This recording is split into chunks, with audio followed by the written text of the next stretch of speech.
Welcome to the Missouri Valley Conference Game of the Week preview show presented by Mercy, the official orthopedics and sports medicine provider of the Missouri Valley Conference. With head coach Scott Nagy, I'm Harry Schroeder, and Wednesday at 6 p.m. on your local Gray Media station and on Matrix Midwest here in St. Louis, the Salukis will be hosting the Murray State Racers. And Coach, thanks for joining us today. And we were talking before we got started. 3 in a row. It's got to feel a little bit better today than it did a week or so ago. Oh yeah, I mean, 2 weeks ago we were a complete mess, and uh, you know, we actually started playing better in the Belmont game in terms of offensively, and our offense has stayed pretty in terms of just being pretty good now. It's fine, but before that we were a complete mess, and it made our defense a mess. But our offense has gotten better. It's helped our defense. And now we're starting to lock in on defense, and so just real slow progression over the last 4 games, and winning 3 of them. I think our players are seeing that defense is pretty important. We talked about this last week or the week before about confidence. I think going into the Belmont game, you guys were averaging under 60 a game. Then you got 55 in the second half against Belmont, and you told me that was a big confidence boost for your team. Now they're averaging 78 a game since then. Is it just confidence, or is there more to it than that in terms of the offensive awakening? It's a combination of things. Uh, we put in. We weren't really running our motion really well, and so we added some things offensively right before Christmas, and it was just, I went back and watched our first game with UNI. We were absolutely horrible offensively. Even though we started the game okay, we just couldn't get anything done. Our timing wasn't good. Our timing's so much better. But in my opinion, really, what's helped is our defense has gotten better. And it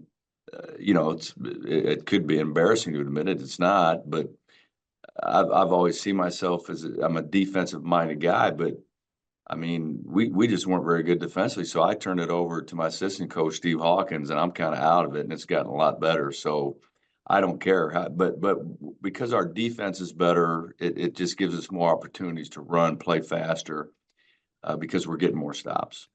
Well, I've been hearing those quotes about you turn the defense over to somebody and maybe you turn the offense over to somebody. What, you've made some coaching adjustments. Tell us about that.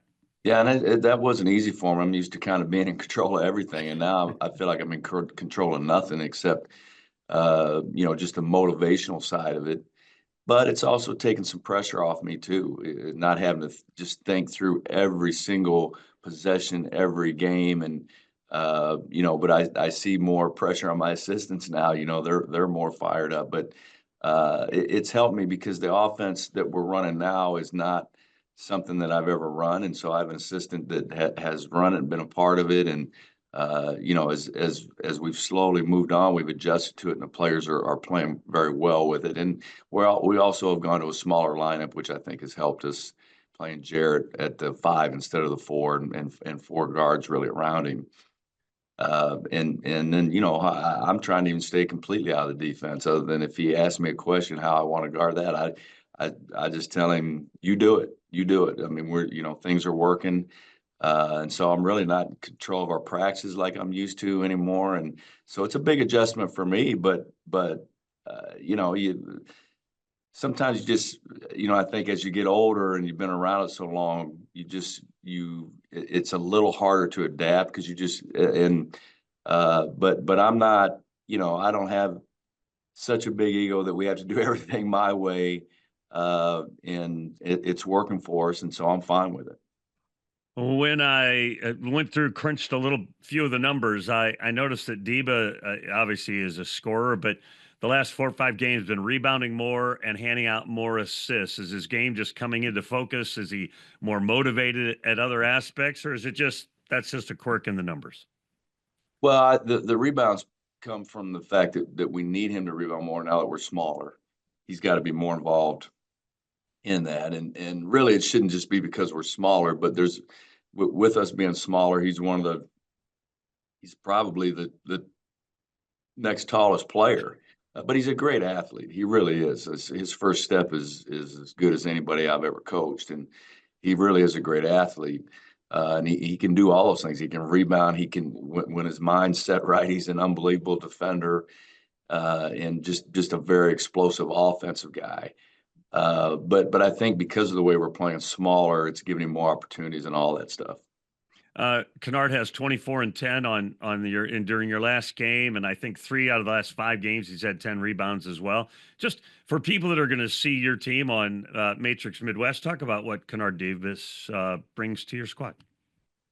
Well, when I came here, the reputation was just a really, really tough guy, good defender, good catch and shoot guy. He's obviously become more of that for us offensively.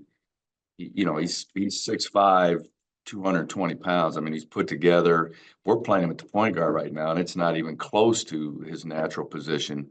But he does a good job taking care of the ball, and he's a good passer. He's a good passer. He's done a good job, still doing a good job defensively, but he's having more opportunity to play offense and come off of ball screens and do some of that stuff. And he gets to the basket. He's very physical. What kind of challenges does Murray State present to you? I mean, they've got some outstanding scorers and distributors and Wood and Harkham and Ferguson, Milton, different ones. I mean, just talk about what you're looking at when you think about the Murray State Racers. Well, they very physical. Everybody you talk to talks about their physicality, their guards. They do a good job of guarding one-on-one, don't require help. I think they take big pride in that. They don't let you post. And then, they have so many guys that are similar offensively in terms of what they can do. They got 4 guys in double figures, and so that puts pressure on the defense. And I would say they're like us in terms of not overly complicated, but they are athletic and they're tough. And then I did want to ask you about Damian Mayo. He kind of just exploded this past weekend, a few big offensive plays that we're not used to seeing him. We know he can do it, but it's not the role he typically takes with you guys, nor did he at Missouri State. No, but he works at it. He really does. And early in the year, he just saw himself differently. I think was more focused on offense. About halfway through the season, he got back to being who he is, which is, a 6'2" tough physical guard that rebounds and makes all the hustle plays. And now I think he's starting to see the benefit of the confidence in terms of the time he's put in his offense. And because he's on the floor so much for us, because we can't take him off, because he's a great defender and he dives on the floor, makes all the hustle plays, all the things that win. He's just getting the benefit of being able to play offense because he's on the floor and he's worked at it, and so he's better at it. He stepped into that big 3 on Saturday, and it was like an electric moment in that game, wasn't it? Yeah, and it was a little bit of an unusual shot for him, but it's one of those deals where when you're doing everything you're supposed to do, it feels right. And I'm not saying anything to him because his shot looks good. I know he's worked on it. And, to see those go in for him just really boosts his confidence. You guys had won 2 in a row, but both against Missouri State, who hadn't won a game yet in the conference. And so not to knock the Bears, but some people might have just thought, well, they beat the team that hasn't beaten anybody. How big was that win against Northern Iowa in terms of confidence, both maybe for your players and maybe for the fan base? Yeah, I think all that you're saying, and I think the fans are still kind of in a wait and see mode. And I think our players felt differently. Even after the big win at Missouri State, it felt right to me in terms of our players because it wasn't like some huge celebration. We felt like we did what we were supposed to do, needed to do.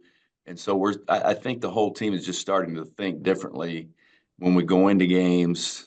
Just being about business, take care of things, expecting if we do what we're supposed to do, we're going to win. And so we don't have to be shocked and jump around and be crazy about those things. I mean, that's the way we want our players to think. Appreciate your time today, Scott. I wish you all the best. Good luck this week. Okay, thank you. All right, our Wednesday night coverage begins at 6 p.m. Central. For information on where you can catch the games, please visit mvc-sports.com. For the Missouri Valley Conference, I'm Harry Schroeder.